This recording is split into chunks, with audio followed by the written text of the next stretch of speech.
Good afternoon, Chair. Your meeting is now live. Thank you very much, and welcome everybody to this meeting of the Health, Housing and Social Care Scrutiny Panel.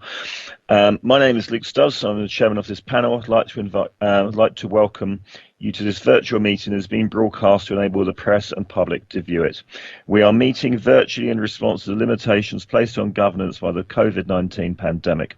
The City Solicitor has advised that this meeting will be run by reference to the model standing orders as set out in the local authorities Coronavirus Flexibility of Local Authority Meetings Regulations 2020, number 392.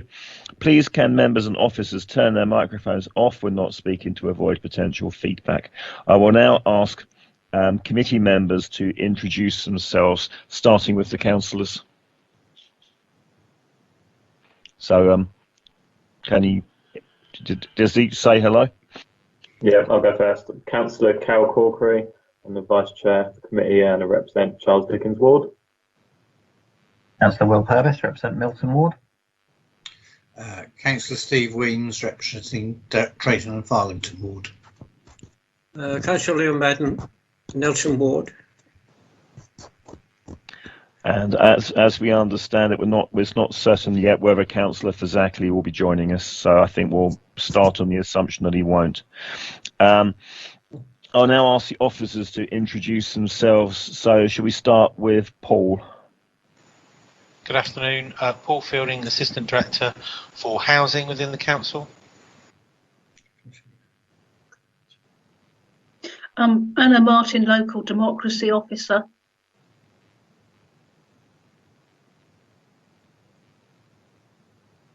Okay, and we've got John as well. Jonathan Waite, Democratic Services Officer. Okay, I'm not expecting anyone else to be present at this meeting, but if there anyone is who'd like to introduce themselves, please do so now. Peter Smith-Barkin, I'm supporting the webcast. Oh, yes, okay. Right, the first item is apologies for absence. I'm informed that we don't have any so far, but as I said, Councillor Fazackley is unsure whether he'll be in attendance, so I think we give him a bit of flexibility. Basically, if he doesn't join the meeting, I think we should accept apologies for him. Declarations of interest. Does anyone have any interest to declare? None. Okay. Minutes of the meeting held back more than a year ago. Are the minutes from the 20th of September 2019 agreed? Dare anybody object? Well, yes, that's right. Well, if I'll propose them then. Agreed. Okay, thank you very much. All right, which brings us on to the main item that we're here for, the review of experiences gathered after the decant of residents from tower blocks. According to my script, we're not. I don't know if we need an introduction on this. We don't have one on my script, or should we just go to questions from members? Can I ask Anna or Paul whether you want to make any brief introduction to this? I have no specific introduction other than to say, as you say, it's been quite a while since we looked at this issue, and I think we thought that the decant of Leamington Horatio was going to be one of the most significant things that we did, and then 2020 and COVID hit us. But no, I haven't got anything particular to add, but I'm happy to take any questions that arise. Okay, Councillor Corkery is going through some technical problems at the moment, but does anyone else have any points?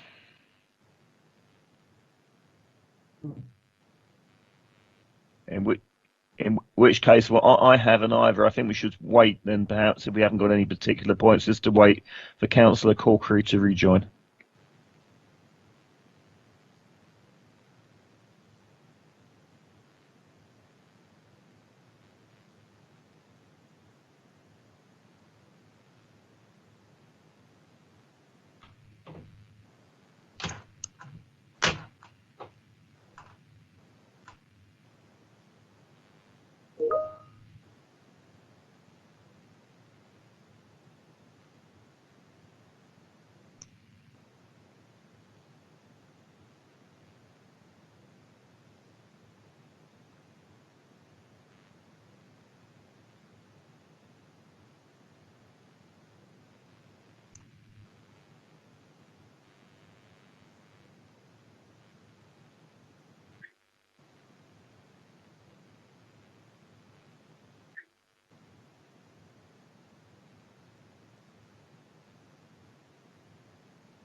Welcome back.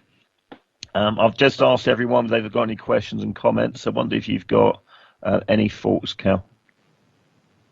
Thank you, Chair. Yeah, apologies for that. There's always at least one person with technical issues, and then today it appears to be me, but hopefully it's all working now. In terms of the actual report, obviously this is something we've looked over a number of times in quite a lot of detail, so I don't think I've got anything pertinent to add or ask at this stage. Okay, thank you. Well, in which case, if we've got no questions or queries, I'm going to propose that we accept the report and recommend it, send it through to Cabinet. I second that. Okay. Everyone in favour of that? Any objections? No. Agreed. Right, in which case that's done. And I think that's it for our agenda. There's nothing else to discuss, is there, Anna? No, there isn't. I mean, the cabinet it will go to will most likely be the one on the 5th of January. Okay, well, it's a very short meeting, but that's the end of the agenda. So, Chair, thank can you I all just for your- add one point? Certainly. Well, there was a scrutiny management panel the other day, and clearly there's some concern as to whether these scrutiny panel meetings were happening or not. It was a bit inconclusive, I think. We had reports from officers rather than chairs of committees as to the status of the items that they were looking at. In relation to this one, of course, we knew there was a meeting here today. Now, I suspect the scrutiny management panel, once this one's signed off, will be looking for another one. Though no date was set for the next scrutiny management panel, but I think, since we can now communicate via Teams and Zoom, I think the scrutiny management panel expects people to come up with topics or themes for the rest of the year. And I think I remember Anna sent out some reminding us what we discussed some time back. I couldn't find that email, but could we pick a theme now? We have alternated in the past between housing and social care, so I don't know if there's a social care one amongst the bundle or the few that we send, but have you any recollection on what themes we talked about in the past? Well, I mean, there were some suggestions. I think Councillor Stubbs suggested social care because the last two were on housing. I think Councillor Corkery suggested some, I think, repairs and maintenance by housing associations, role of student accommodation, or I think employment standards in outsourced housing and social care. I mean, there is a list of what all the panels have done in the last few years. I can resend, so it's not duplicated. Can I just chip in here in terms of future topics? I think it would kind of be timely perhaps to do something that's reflecting on the way in which particular services perhaps have responded or kind of fared over the course of the pandemic. And if we're talking about social care, I guess the obvious one there is care homes, and how they responded and kind of what lessons that have been learned for future. So just to put it out there, I guess, yeah, kind of maybe the impact on care homes of COVID and how they responded. I do wonder, I mean, I hear what you say, Cal, and I don't necessarily think it's a bad idea. I just wonder how useful it will be in that I understand the Pfizer vaccine is actually not only good for this virus, but it's actually good for a whole load of other viruses. So I don't know how severe any future pandemics may be. And it may be then that this situation will not arise again in future. Sorry, it's a discussion we've been having at work today, working in the NHS. So, we might learn a lesson, but what will the lesson achieve?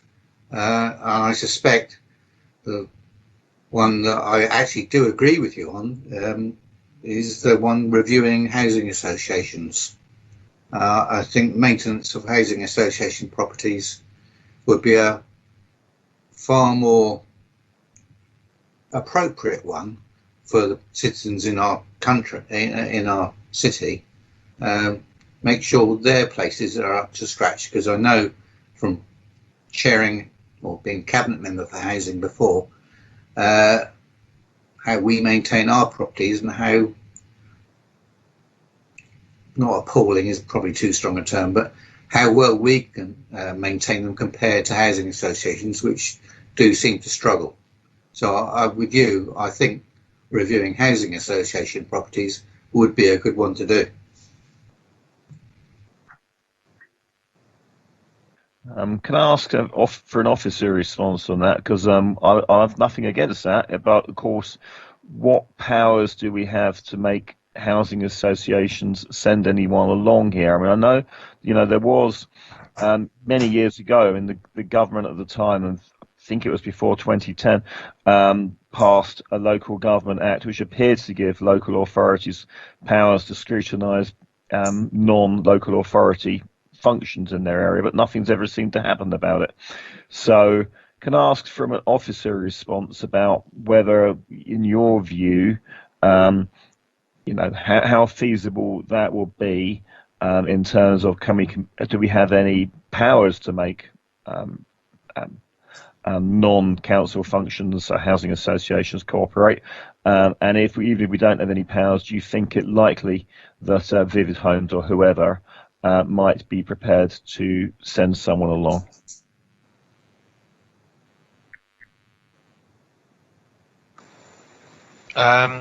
It's a really good question, to which I'm not entirely certain of the answer.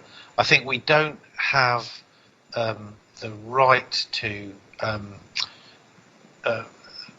ask. Well, we can ask housing associations to come and talk. Whether they will actually come and talk or not, I'm not sure. I don't know whether there's any local government powers to do that. That would be one maybe for legal or democratic services.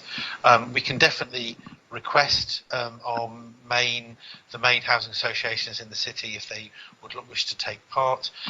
We also do have regulatory role in terms of housing, our housing standards team, where we investigate. Now, normally that is in private sector housing, but we do, if required, investigate in housing associations. So there is a role there, but I suspect the sort of scope that Councillor Corkery is talking about, you would definitely need to have involvement from housing associations, and probably a number of housing associations, for it to be valuable. If I might help, obviously once upon a time I was cabinet member for housing. I don't know what the legal powers are, but we certainly have persuasive powers with housing associations. If we invite them along, they're likely to come, because they do, in a lot of instances, rely on us for funding, for all sorts of things. So while we may not have any legal powers, the likelihood is if we invite them, they'll be there. That's what I would say. And also, I think, if I remember correctly, Bruce Hales did have some powers in respect of housing associations, and did investigate when circumstances demanded. So in that respect, we do have some powers over them. And if it's looking at the maintenance, I think that's one that's entirely appropriate. Okay. I mean, from a personal, one of the other things that was floated, as Councillor Corkery said, about care homes and COVID, personally, I think we might be better off avoiding that, because there is a big national issue which hasn't been resolved yet about the transfer of people from hospitals into care homes during COVID. That is, look, obviously Portsmouth was part of that, and the deaths that have occurred are part of that. But whatever that national lesson is, I think it's basically that we have to learn. So I'm not sure that. Plus, of course, when you're talking in a situation involving deaths and so on, everyone's going to be very, very cagey in what they say.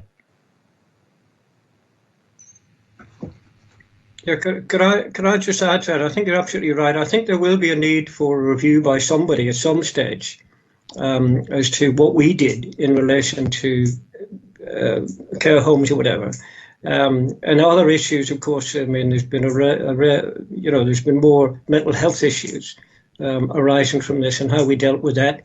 in association with Southern Health and all the rest of it. So I think there are issues for the future, because I'd like to see a more comprehensive. I think you're right, Chair, that people would be on the defensive over issues like this. But I don't know. Could Carol remind us what is the point of repairs and maintenance? What's the point of that theme? Because are there problems there particularly? In my experience, yes, from case that's been brought up, and I think the point that Steve made is an interesting one, in that it may give us better insight into the way in which the local authority manages its housing versus the way in which housing associations do. And I think, there's probably kind of disadvantages and advantages to the two different approaches. But yeah, I definitely think there would be merit to kind of teasing that out, and also understanding from the tenant's perspective their experience of living in housing association properties. Because I've come across casework where people have been unhappy about their experience. And I think, it would be worth us understanding that in more detail to see if there's any work that the local authority should be doing to try and drive up standards in that sector. In support of that, I would say I'm aware of a situation in Paulsgrove where somebody who's part rent, part buy of a housing association property had a sinkhole in their front garden. The housing association refused in any way, shape or form to have any part in resolving that issue, even though the house that they partly owned was likely to go and fall into it at some point. So I have some genuine concerns about the attitude of some housing associations to the maintenance of their properties, or that they own or partly own. Yeah, just from my tuppence worth, as it were, I'd say 8 odd years of casework tells me I've had a lot more issues with housing association repairs than with council repairs. I'd be genuinely shocked by how poor some, notably one of our larger housing associations, is here. Also worth saying, my mother is a housing association tenant, not in Portsmouth, but with a housing association that does operate in Portsmouth, and her experience is terrible of their responsiveness. So I think it is something that's very worth looking at. I think there are big questions about whether there is more the council could do to push our housing association partners to perform a bit better for local residents. As an aside on social care question and looking at care homes, as some of you know, I work for a company that provides large amounts of social care. We don't run a care home, but we do run extra care housing in Portsmouth. I would just say, from a pragmatic point of view, right now, asking those sorts of organisations to participate in this kind of activity probably won't get seen as a priority for them. Just being candid, most of them are operating at between 10 to 20% down on staff right now. They are in the middle of a pandemic. They are trying their very hardest to keep their residents safe and secure, even despite getting discharges of COVID positive people back into their communities. So I think we just need to be a little bit sensitive to, they will face their major priorities right now. Maybe those lessons are for once we're beyond the worst of this current situation. Fair point. Paul. Yeah, it was just to remind the panel that there is a housing ombudsman that exists, so that anyone who has issues with housing associations should go through their normal complaints process, and then if they're not satisfied with the result that they're getting from the housing association, there is a body that would investigate those that are external to the council. So yes, whilst we do get involved in some standards issues, there are other bodies as well that would investigate the performance of a housing association. As I say, I've supported a number of residents in taking a housing association through the housing ombudsman. I haven't been massively impressed with the process. It's very slow and very bureaucratic, but yeah, you are right, it is there. Okay. Can I throw in can I just, no organisation is perfect, and we've all either complaints about the city council and its repair service or whatever, but I think that's by the by. We've got to look at bigger, the theme presumably, Carl, we're looking at is procedures in relation to repairs and housing and maintenance. We will have individuals, as we had when we had people from Horatio or former residents of Horatio and Leamington, that is not very happy with what happened. But the bigger picture was that we had to move people and all the rest of it. Yeah. So would that be the theme? Looking at the procedures, Cal, I'm not clear what we're trying to do. I think it's about procedures, but I think it's also about the performance of their services, and how we can try and tease that out. And I don't know, but it may be that we can try and get hold of kind of comparative information that says, for in such and such housing association are better on this measure, such and such are better on this measure. And then if we're able to tease that out into the open, it may allow us to drive up standards across the board, is my thinking. It's their responsiveness as well, isn't it?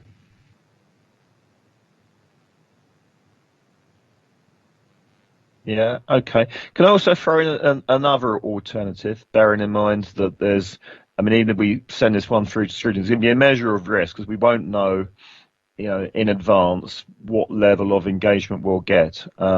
And that is whether we could do anything about the question of mental health. So the other day I was on the Hive Partnership board, and there was quite a bit of discussion there about mental health. Basically, everyone was agreeing that one of the consequences of, well, sort of lockdown, but mostly for the economic contraction that will come from it, is everyone's expecting a big uptick in demand for mental health services of all kinds. Now, I recognise, of course, that a lot of that then sits within HOSP. As far as the local authority is concerned, but whether there's anything that we could scope up about the council's function in this, which is limited. I mean, most of mental health is, well, it's health, but whether there's anything we could look at there.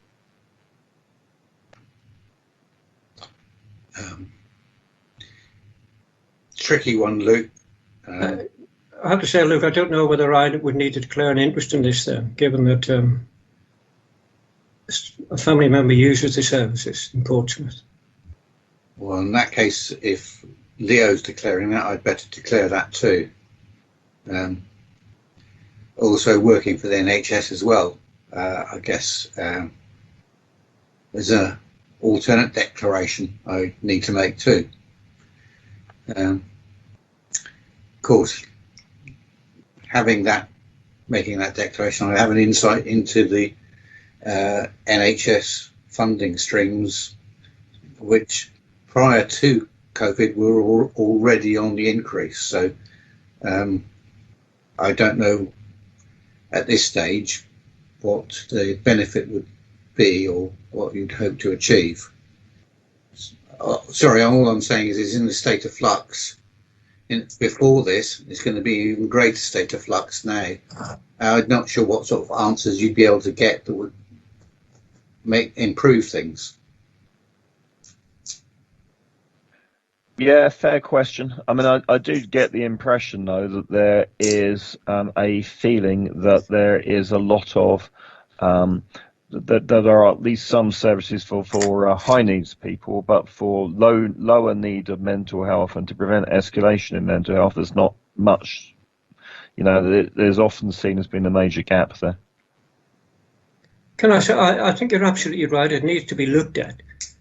But again, the experience we're having, and I just said, is there aren't many staff around to be doing things, and because of coronavirus, and therefore the service isn't as good as it could be. So I'm not sure whether there's any. I think after it's all over, there may well be a situation where we can ask what, as we did with DCAN, what lessons could be learned and how we could ensure that people, particularly vulnerable people, in such a situation in the future, could expect to receive, well, a better or a different service. I'm still going along, sorry, I think I would still go along with the easier one, which is easier for me, which is the review of housing association properties repairs. Yeah, okay. Well, I mean, it's my impression we're building a consensus around that the feeling is towards the housing association suggestion. So shall we pursue that? I believe. Okay. So that's our request to officers, whether you could have a think about what and who may wish to have some involvement in that, and maybe feed that back to us.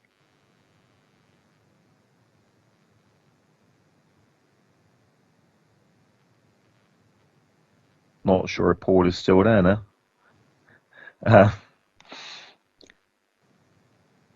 Either Paul or Anna there? No, I'm still here. I'm not sure if Paul's. He's not on the. Oh, he's here. He's muted, I think. Oh. Yeah, his picture's gone as well, at least on my machine. Chair, just to be clear, I've just written down to review the procedures and performance in relation to repairs and maintenance of housing associations. It's not particularly good English, but is that the basis of what we're looking at? It's the nub of it, I think. It's my understanding. Yeah, I think sounds right. everyone's nodding at that, so that's it in 2 lines. Okay. Well, now we've got to this point. Shall we say goodbye? Goodbye. Goodbye. So at the end of the meeting, there's nothing else to discuss, really, is there? Unless you want to make a second suggestion. So, okay. Well, with that, then I'll close the meeting. Okay. Bye. Bye.